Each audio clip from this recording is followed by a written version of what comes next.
Aujourd'hui, nous fêtons la fête de Saint Jean, comme dimanche le 27, c'était la fête de la Sainte Famille.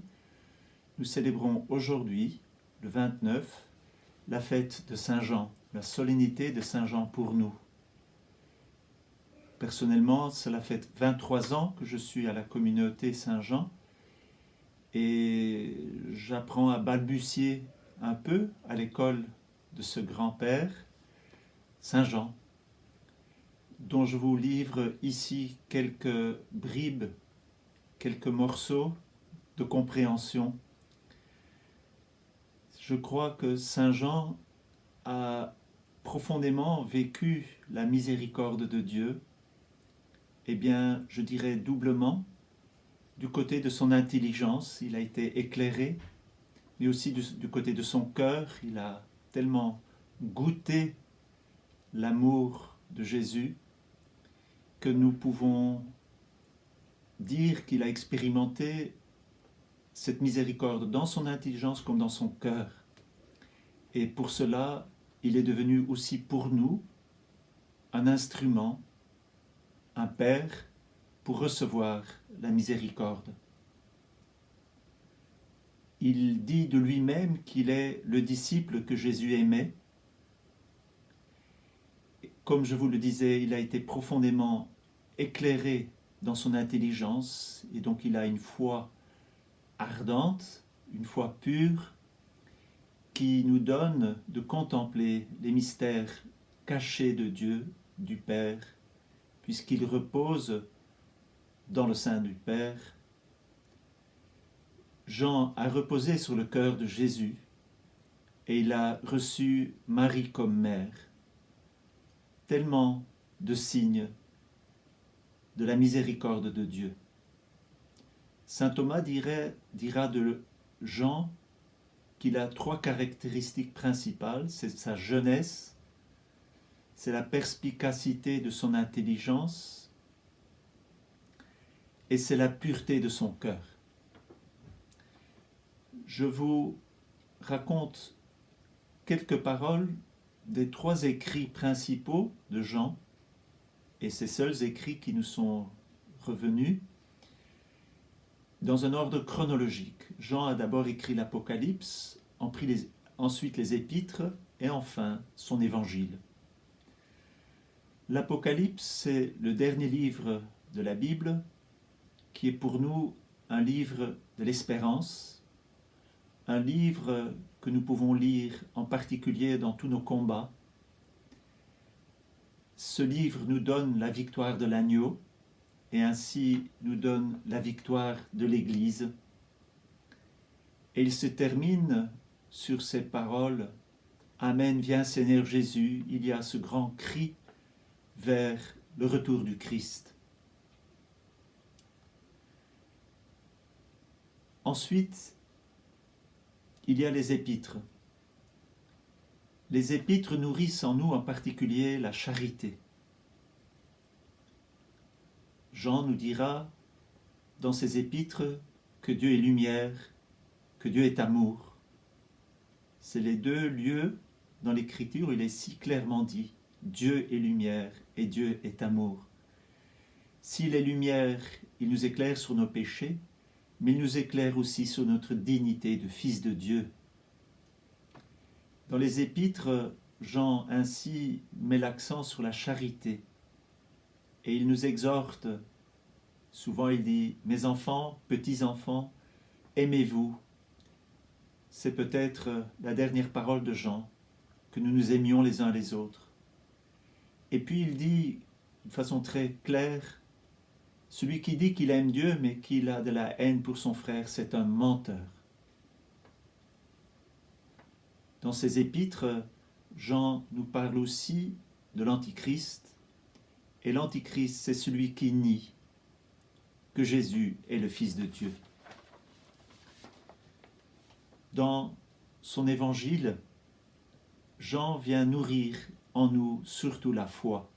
Donc nous avons dit, l'Apocalypse, c'est la nourriture pour l'espérance, les épîtres, surtout une nourriture pour notre charité, l'Évangile, une lumière surtout pour notre foi, avec en particulier le prologue où nous avons cette contemplation de Jean, cette contemplation de l'aigle, celui qui contemple le mystère du Verbe qui est dans le sein du Père. Ce prologue qui se termine aussi en disant « Le Fils qui est dans le sein du Père, lui nous a fait connaître le Père, il nous a fait connaître Dieu. » Un autre accent que Jean met dans son évangile, si dans le prologue il a mis l'accent sur le Verbe, plus loin, et en particulier dans les chapitres 14, 15, 16, 17, nous vivons du Paraclet, cette parole que Jean inventera, une parole qui existe, mais qu'il applique au mystère de l'Esprit Saint, en tant que l'Esprit Saint vient et jaillit du cœur du Christ dans son sacrifice à la croix. Cette mission particulière de l'Esprit Saint que nous pouvons recevoir pour vivre nous aussi à l'unisson du cœur de Jésus et par là au cœur du Père et en étant des témoins de la lumière, de l'amour, de la miséricorde de Dieu pour les hommes. Dans l'Évangile, nous avons les 7 présences de Jésus. Je vous les nomme, et en plus de ces 7, il y aura Jésus qui dit « Je suis le chemin, la vérité et la vie ». Et nous considérons les 7 présences particulières. D'abord au chapitre Saint-Jean, je suis le pain de vie. Je suis le pain descendu du ciel. Au chapitre 8, je suis la lumière du monde. Encore au chapitre 8, à plusieurs reprises, je suis. Il nous donne un regard sur son humanité et sa divinité. Au chapitre 10, je suis la porte des brebis. Encore au chapitre 10, je suis le bon berger. Au chapitre 10 encore, je suis le Fils de Dieu.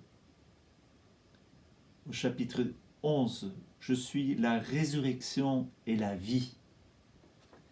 Eh bien, toutes ces présences sont des présences qui nous donnent de vivre à l'unisson de Jésus, du cœur de Jésus, pour être nous aussi enfantés à cette vie divine.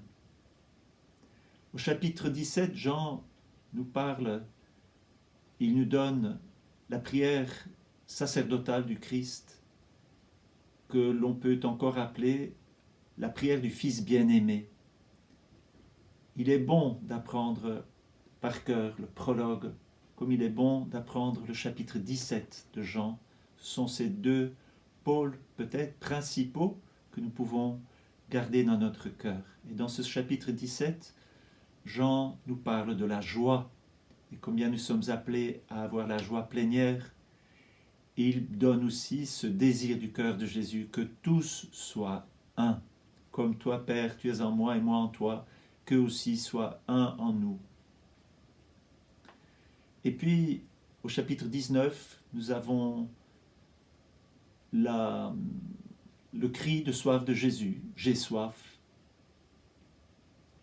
Après quoi, il donne sa mère à Jean. « Femme, voici ton fils, voici ta mère ». Et depuis cette heure-là, le disciple l'a pris chez lui. Jean, c'est ce disciple qui a pris Marie chez lui et qui cherche à garder Marie chez lui. Il est très touchant aussi le lien que Jean a avec Pierre. Il faudrait l'expliciter, et souvent dans l'Évangile, cela est explicité, et spécialement dans le dernier chapitre, où on voit Jean et Pierre avec Jésus,